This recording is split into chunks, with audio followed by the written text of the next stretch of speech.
Olá, sejam todos muitíssimo bem-vindos a mais um episódio do nosso programa Automestria. Esse é o episódio número 50, essa live aula de hoje. Hoje a gente vai falar sobre a culpa. A gente vai falar um pouquinho sobre a vibração da culpa e sobre principais causas, algumas causas que fazem com que você sinta uma culpa tão grande, que você seja tão construído à base da culpa, né? Então hoje a gente vai abordar bastante esse tema, a culpa em si. E a gente precisa começar a analisar a culpa, entendendo um pouco. Fecha a porta para mim, por favor. Um pouco sobre a vibração da culpa. Então, a gente precisa começar a entender um pouco sobre o que é sentir culpa de fato, né? Mas, antes da gente evoluir para o nosso tema, eu gostaria de pedir a ajuda de vocês para colocar aqui no chat de 0 a 10 o quão bom está o meu áudio e o meu vídeo, para só validar se vocês estão conseguindo me ouvir, se vocês estão me vendo direitinho. E aí, vou pedir para vocês colocarem aqui no chat, para mim, por gentileza, se o meu áudio tá ok, se o meu vídeo tá ok também. E sejam todos muitíssimo bem-vindos ao pessoal que já tá entrando, né? Sejam todos muitíssimo bem-vindos. Olá, boa noite, Judene. Gratidão. Judene colocou aqui, tá? 10. O áudio e o vídeo, então, tá dando para vocês ouvirem direitinho. Deixa eu só subir aqui um pouquinho, para não ter que ficar olhando para baixo. Bom, vamos lá. Então, já que a Judene colocou aqui que a gente tá em 10 em áudio e também na imagem, vamos evoluir. O que é a culpa? A culpa é um sentimento, uma sensação de quando você sente peso na consciência. Então, basicamente, quando você sente algum peso na sua consciência, o que você está avisando para o universo? Você está avisando para o universo que você tem algo a aprender. Algo que você ainda não sabe. Vou dar um exemplo aqui, tá? Só para vocês entenderem. Vou fazer um desenho que eu vou explicar um pouquinho esse desenho. Eu fiz o desenho muito para a esquerda, vou fazer ele mais para cá, para ficar mais no meio. Quando tem uma pessoa que manda, por exemplo, um ataque do tipo, você é X. Esse X pode ser, você é um monstro, você é uma pessoa ruim, por exemplo. E você está com algum padrão de pensamento pensando, sou X, você tem o que algumas perspectivas, doutrinas, filosofias, religiões, chamam de janela aberta. Então você tem ali a janela aberta. Lembra aquela história de que só entra no seu campo se você tiver algum tipo de janela aberta? Então, essa é a janela aberta. É algum pensamento autodepreciativo, alguma coisa que pesa. Esse sou X, por exemplo, se ele vem, às vezes, da barriga. Vou colocar de novo. Barriga da mãe. Ele pode nem ser consciente. Vamos dar um exemplo aqui. Vamos supor que quando você estava sendo gerado na barriga da sua mãe, ela pensou muito o padrão de pensamento de eu não deveria ter esse filho agora. Ou aquele padrão de pensamento de nossa, isso não é algo bom para mim. Ou aquele medo de, nossa, isso vai estragar minha vida. Então, o que aquela criança que está já na barriga da mãe começou a construir de pensamento sobre si? Começou a construir, por exemplo, sou um erro. Ou pensamentos do tipo, era melhor eu não existir. A minha vida prejudica a vida dos meus pais. Era melhor eu não ter uma vida. Esse tipo de coisa. Isso gera uma crença latente. Então, vamos perceber que a culpa em si, ela é nada mais do que um sistema de crenças. Um sistema de crenças autodepreciativo ou um sistema de crenças de um aprendizado que você ainda não completou, tá? Vamos lá que você vai conseguir entender. Boa noite, Amanda. Tudo bem com você? Boa noite. Então, se você tem o padrão de crenças de eu sou um erro, por exemplo, eu sou uma pessoa maldosa, a minha vida prejudica as pessoas, toda vez que alguém falar esse X aqui, é um erro. Percebe como entra? Direto. A pessoa está mandando o ataque para você Opa, vou colocar de outra cor. Tá mandando aqui o ataque para você e você tá recebendo esse ataque. Ou seja, você acabou de gerar um processo de ataque psíquico em você. Isso daqui, muitas perspectivas, chama de gancho. Você acabou de ficar enganchada com a pessoa. O que é um gancho, Aline? Um gancho é uma espécie de praga. É sério, não é brincadeira não. É uma espécie de praga.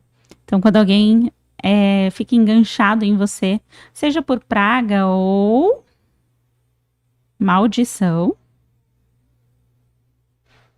é porque você aceitou essa forma pensamento de alguma forma, tá? E aí, pragas e maldições, elas entram no seu campo assim. E no campo familiar elas ficam, né? Porque se alguém joga uma praga no DNA, ou seja, é uma família de monstros. E aí você tem essa culpa interna de eu sou filho de monstros, uma família de seres, sei lá, demoníacos, qualquer coisa assim que seja pesada. E você tem essa culpa muito grande, o meu DNA é ruim, nós fazemos mal para as pessoas, etc. Minha família, meu clã é ruim.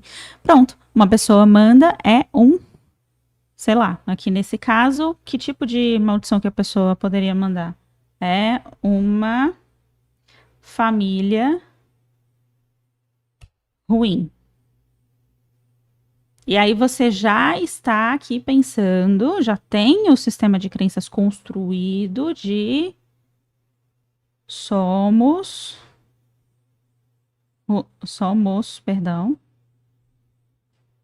ruins. Pronto, você acabou de aceitar uma forma pensamento para você, não, para o seu clã, para sua família.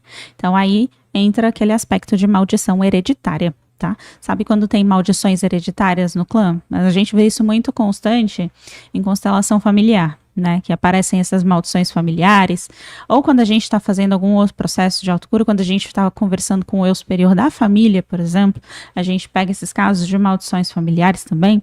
Então, é porque a gente aceitou uma forma de pensamento em relação ao clã, em relação ao DNA, ao seu sangue. Então, existem formas de amaldiçoar o sangue da pessoa. Seu sangue é um sangue maldito. E aí a pessoa aceita esse programa de crenças, essa forma de pensamento de o meu sangue é de fato. E aí, ou às vezes a pessoa até reverbera em palavra, né? Aí a pessoa fala na cara uma da outra. Ah, seu sangue é maldito, não sei o quê. E aí a pessoa fala assim, você tem razão, é mesmo. Nós somos assim. Pronto, você acabou de aceitar uma forma de pensamento de maldição na família. É assim que funciona. O mecanismo prático dessas maldições é assim. Você vai falar assim, ah, Aline, mas funciona do mesmo jeito para a família e para mim? Sim, é a mesma coisa, é o mesmo mecanismo. Alguém pensa algo sobre você, você já tem um processo interno e aí pega. Por que eu tô falando tudo isso? Porque a gente tá falando sobre culpa. E aí esse processo aqui é um processo, qual é o sofrimento, o nome desse sofrimento? Dessas crenças que são pesadas sobre você e sobre a sua família, por exemplo. O nome desse sofrimento é culpa. Então, quando você tem alguma coisa que você gostaria que fosse diferente e que você sente esse peso na consciência de eu deveria fazer diferente, eu poderia fazer diferente, eu poderia ser melhor, você sente culpa, tá? Aí, vamos trazer aqui alguns aspectos de por que você sente tanta culpa. Vamos lá. Quando já entenderam que culpa é igual. Eu deveria gostaria de ser diferente. Vocês já vão entender por que eu circulei esse ser. O ser diferente, não é estar diferente, é ser diferente. A culpa, ela tem esse aspecto. É o aspecto do eu sou. É algo errado na sua visão sobre si, tá? Na visão sobre quem eu sou. Então, quando você tem algum aspecto de eu deveria, eu gostaria de ser diferente, é porque você tem algum aspecto mal resolvido em relação ao seu eu sou. É algum distanciamento entre você e o seu eu superior. Por quê? Porque o seu eu sou perfeito é o seu eu superior. Quando você tem esse distanciamento, esse descolamento entre o seu ego e o seu eu sou, é quando você tem esse sentimento, essa sensação, essa característica da culpa. Tá? Então, você tem muitas pessoas que, nesse exemplo que eu trouxe aqui da barriga da mãe, por exemplo, né, de eu sou um erro, existem pessoas que, às vezes, elas estão, eu gostaria de ser diferente. Por quê? Porque eu sou um erro. Eu deveria ser diferente, ou, às vezes, eu não deveria nem existir. Por quê? Porque eu sou um erro. Percebe o distanciamento do eu superior? Seu eu superior está pensando o que sobre si? Está pensando, eu sou bênção na vida da minha família, eu sou bênção na vida das pessoas. Eu sou uma bênção na vida das pessoas que eu cerco. Só que o ego, machucado, ferido, está pensando o quê? Eu sou um erro, eu sou uma maldição na vida das pessoas. Então, percebe a grande distância entre o eu superior e o ego? É essa distância que gera culpa, tá? E aí, quando você tem essa culpa e você está tentando lidar com ela de uma forma que seja uma forma mais rasa, ou seja, simplesmente lidando e empurrando com a barriga, sabe?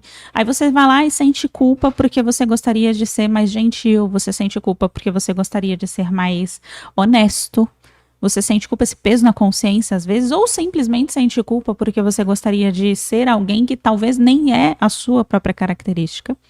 Você está tentando lidar com isso de uma forma mais rasa, né? Vamos dizer assim, que é uma forma mais empurrando com a barriga, vou lidando com aquilo da forma que eu consigo. Só que quando a gente para olhar para a culpa, muitas vezes, não claro 100% dos casos, mas muitas vezes, o que a gente precisa fazer para começar a soltar essa culpa aqui é justamente o entendimento de quem eu sou versus quem acredito que devo ser. Vou dar um exemplo, tá? Quem eu sou de fato. Vou dar um exemplo aqui que vocês vão entender o que eu tô trazendo. Vamos supor que você tem uma culpa porque você tem, sei lá, porque você responde seus pais. E aí você sente essa culpa que você responde seus pais. E aí você gostaria muito de ser diferente, de não responder os seus pais, de ter mais paciência, de ser mais bondoso, mais bonzinho, mais obediente, e você não consegue. Você vai lá e perde a paciência e responde seus pais e você sente essa culpa.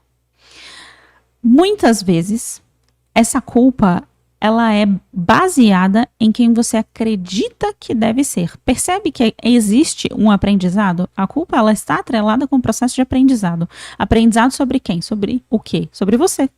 Sobre você mesmo, sobre o seu vir a ser, sobre a sua própria essência. Então, você sente culpa porque algo está errado no seu vir a ser, na sua perspectiva sobre você. Eu deveria ou gostaria de ser diferente. Então, algo está errado. Só que nem sempre o que está errado é o que realmente deveria estar errado. Às vezes o que está, aspas, errado é a coisa certa a se fazer. Vou dar um exemplo. Você tem dentro de você a potência de conseguir se proteger, de conseguir pôr os seus limites. Essa potência, a energia da raiva, ela faz parte da essência natural do ser humano e é necessária para movimentar as coisas. Você precisa, para finalizar um relacionamento abusivo, você precisa de força, de raiva para falar, pare agora, comigo não, de posicionamento. Você precisa de posicionamento.